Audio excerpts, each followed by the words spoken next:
ஹாப்பியா ஹெல்தியா ஜாலியா ஒரு life. Lanker Harmonia Pavilion, Senior Living Apartments at Sri Perambudur. Bookings call 7717273747. அனைவருக்கும் இதயத்தின் பொங்கல் நல்வாழ்த்துக்கள். பொங்கலோ பொங்கல்.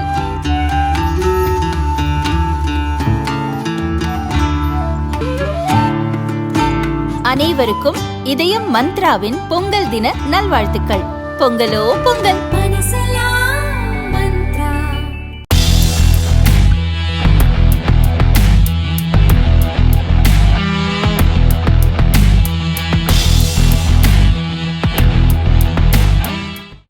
கடந்த 23ஆம் தேதி டாலருக்கு நிகரான ரூபாய் மதிப்பு வரலாறு காணாத வகையில் 92 எட்டியது. இதைத் தொடர்ந்து கச்சா எண்ணெய் முதல் எலக்ட்ரானிக் பொருட்கள் வரையிலான ஏராளமான இறக்குமதி பொருட்களின் விலையும் வெளிநாட்டு கல்வி மற்றும் பயண கட்டணங்களும் விலை உயரும் நிலை ஏற்பட்டுள்ளது.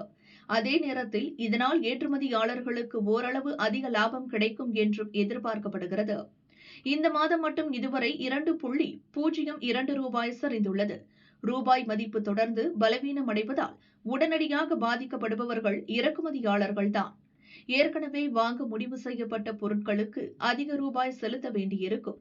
இறக்குமதி பொருட்களில் கச்சா எண்ணெய், நிலக்கரி, பிளாஸ்டிக் பொருட்கள், ரசாயனங்கள், எலக்ட்ரானிக் பொருட்கள், தாவர எண்ணெய், உரங்கள், இயந்திரங்கள், தங்கம், விலைமதிப்பு மிக்க கற்கள், இரும்பு மற்றும் உருக்கு ஆகியவற்றின் இறக்குமதிக்கு அதிக ரூபாய் செலவிட வேண்டியிருக்கும். ரூபாய் மதிப்பு பலவீனமடைவதால் வெளிநாட்டு கல்வி நிறுவனங்கள் வசூலிக்கும் கட்டணத்துக்காக ஒவ்வொரு டாலருக்கும் அதிக ரூபாய் செலுத்த வேண்டியிருக்கும். பயண செலவுகளுக்காக $1 வாங்க அதிக ரூபாய் கொடுக்க வேண்டியிருக்கும். அதே நேரத்தில் ஏற்றுமதியாளர்கள் அனுப்பிய பொருளுக்காக அவர்களுக்கு கிடைக்கும் ஒவ்வொரு டாலருக்கும் நிகரான ரூபாய் மதிப்பு அதிகம் என்பதால் அவர்கள் லாபமடைவர். ஆனால் இறக்குமதி சார்ந்த ஏற்றுமதியாளர்களுக்கு இந்த நன்மை குறைவாகவே இருக்கும். அதாவது இறக்குமதியை அதிகம் சார்ந்திராத ஜவுளி போன்ற துறைகள் அதிக பயனடையும்.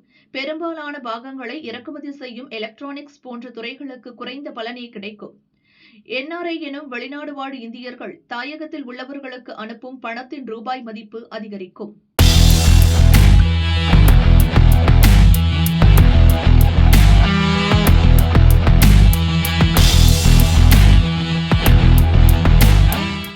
ஐரோப்பிய நாடுகளில் 2030ஆம் ஆண்டு முதல் சுற்றுச்சூழல் பாதிப்பு இல்லாத ஜவுளி பொருள் இறக்குமதி கட்டாயமாகிறது. குறிப்பாக மொத்த இறக்குமதியில் 50% மறுசுழற்சி முறையில் உற்பத்தியான ஜவுளியாக இருக்க வேண்டும் என்ற நிபந்தனை உள்ளது. திருப்பூர் பின்னலாடை தொழில் துறையினர் மட்டுமே எதிர்பார்ப்புகளை பூர்த்தி செய்யும் திறன் பெற்றவர்களாக இருக்கின்றனர். கடந்த 20 ஆண்டுகளுக்கு மேலாக ஐரோப்பிய நாடுகளுடனான ஏற்றுமதி வர்த்தகம் தொடர்ந்து அதிகரித்து வந்துள்ளது. இதுகுறித்து திருப்பூர் ஏற்றுமதியாளர்கள் சங்க தலைவர் சுப்பிரமணியன் கூறியதாவது: இந்தியா ஐரோப்பிய யூனியன் இடையேயான தடையற்ற வர்த்தக ஒப்பந்தம் இந்த வாரம் இறுதி செய்யப்பட வாய்ப்புள்ளது. இதன் வாயிலாக இந்திய பொருட்கள் இறக்குமதிக்கு 10% வரி சலுகை கிடைக்கும். ஏற்கனவே வரி சலுகை பெற்று வரும் வங்கதேசம், கம்போடியா, வியட்நாம் போன்ற நாடுகளின் போட்டியை இந்திய ஏற்றுமதியாளர்கள் எளிதாக சமாளிக்க முடியும்.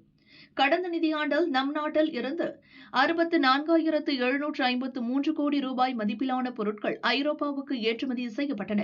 இதில் திருப்பூரில் இருந்து மட்டும் கிட்டத்தட்ட 23% ஏற்றுமதி நடந்துள்ளது. ஐரோப்பாவுக்கான இந்திய ஏற்றுமதி வர்த்தகத்தில் முதலிடத்தில் இருப்பது திருப்பூர். தடையற்ற வர்த்தக ஒப்பந்தம் நிறைவேறும் போது திருப்பூருக்கு திருப்புமுனையாக அமையும். இதன் வாயிலாக அதிகபட்ச வர்த்தக வாய்ப்புகளை ஈர்க்க முடியும் என்று அவர் கூறினார்.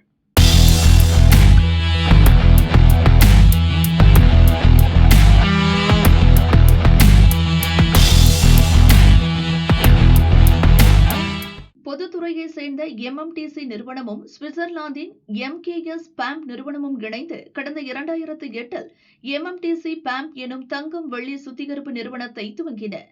இதன் தலைமை செயல் அதிகாரி சமித் குஹா தெரிவித்ததாவது: வெள்ளிக்கான தேவை வேகமாக அதிகரித்து வரும் தற்போதைய போக்கு தொடர்ந்தால் அதற்கு கடுமையான பற்றாக்குறை ஏற்பட வாய்ப்பு உள்ளது.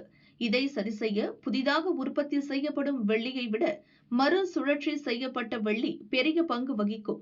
எனவே இந்த துறையில் தடம் பதிக்க முடிவு செய்துள்ளோம். MMTC PAMP தற்போது 20 கடைகளில் தங்கம் மறுசுழற்சி செய்து வருகிறது. இவற்றை வெள்ளிக்கும் ஏற்றவாறு மாற்றியமைக்க திட்டமிடப்பட்டுள்ளது. இன்னும் 3 மாதங்களுக்குள் சில கடைகளில் இந்த திட்டத்தை சோதனை அடிப்படையில் துவங்கி பின் முழுமையாக விரிவுபடுத்துவோம்.